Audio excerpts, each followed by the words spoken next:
మూడవ వచనము, శ్రేయస్కరమైన ఆశీర్వాదములతో నీవు అతనిని ఎదుర్కొనుచున్నావు. అంగీకరిస్తాడు, ఆశ తీరుస్తాడు, ఆశీర్వదిస్తాడు. నువ్వు దేవుణ్ణి విశ్వసిస్తే, దేవుణ్ణి నమ్మితే ఆశీర్వదిస్తాడు. వీళ్ళు ఎంతమందికి ఆశీర్వాదం కావాలో ఒకసారి చూపిస్తారా? మనందరికీ ఆశీర్వాదం కావాలి. దయచేసి గమనించాలి.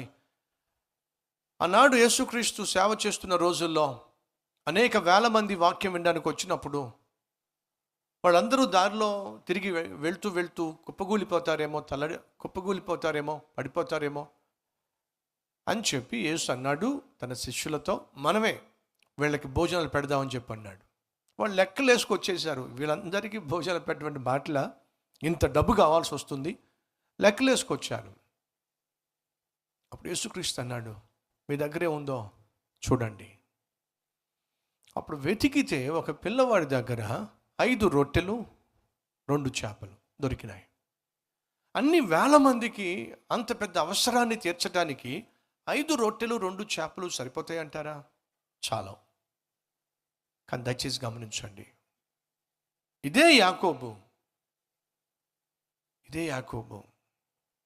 ప్రభువా, చేతి కర్రతో నేను యోర్దాను దాటి వచ్చాను, ఇప్పుడు నన్ను నువ్వు ఎంతగా ఆశీర్వదించావు, ఇన్ని ఉపకారాలు చేశావు, 2 గుంపులుగా చేశావు అని చెప్పన్నాడు కదా.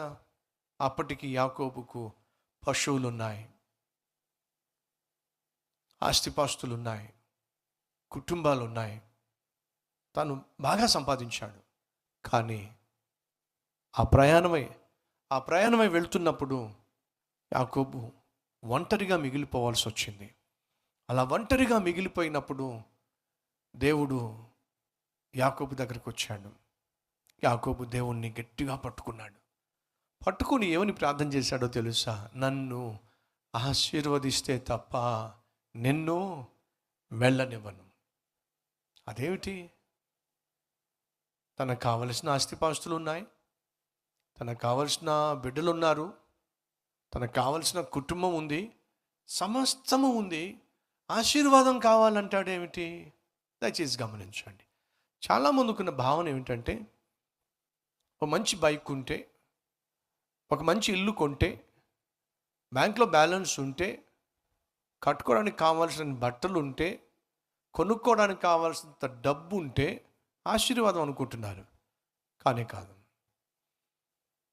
దేవుడిచ్చే ఆశీర్వాదము ఇవన్నీ తీసుకురావచ్చు, కానీ అసలు శిశులైన ఆశీర్వాదము నీ డబ్బులో లేదని, అసలు శిశులైన ఆశీర్వాదం నీ గృహంలో లేదని, అసలు శిశులైన ఆశీర్వాదం నువ్వు ధరించే వస్త్రాల్లో, బంగారంలో లేదని, అసలు శిశులైన ఆశీర్వాదము దేవుని చల్లని చూపుల్లో తన చేతుల్లో ఉంది అని యాకోబు గుర్తించాడు. కాబట్టి అంటున్నాడు, అయ్యా నన్ను ఆశీర్వదించు.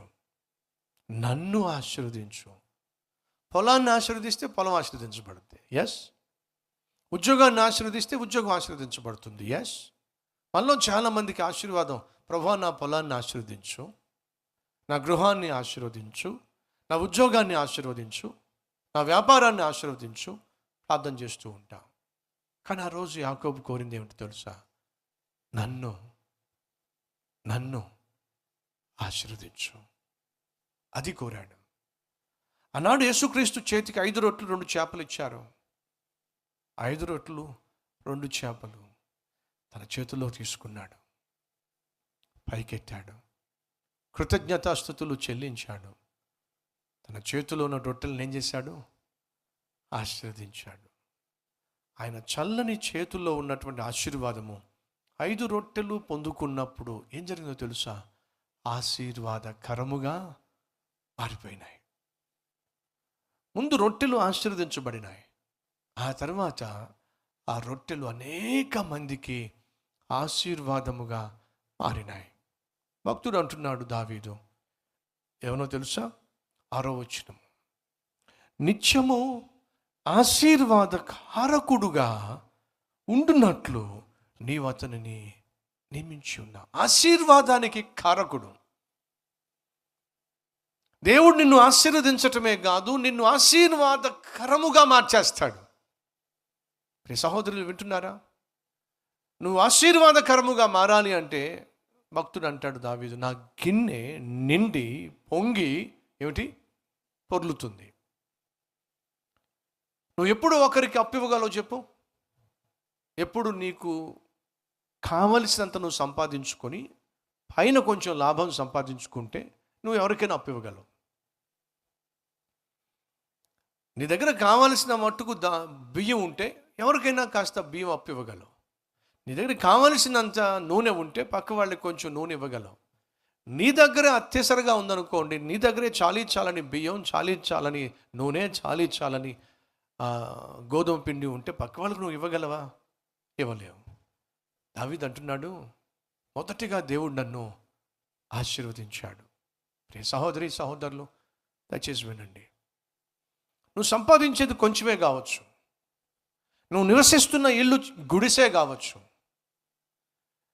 నీకు పెద్ద అందచందాలు ఉండకపోవచ్చు, కానీ వినో, నీ మీద దేవుని ఆశీర్వాదము ఉన్నట్లయితే ఒకరోజు దేవుడు నిన్ను ఆశీర్వాదకరముగా మార్చేస్తాడు. మీకు అర్థమైందా? You will become a blessing, you will become a channel of blessing. నువ్వు ఆశీర్వాదమునకు కారకుడుగా మారుతావు, ఇతరులకు ఆశీర్వాదకరంగా మారుతావు.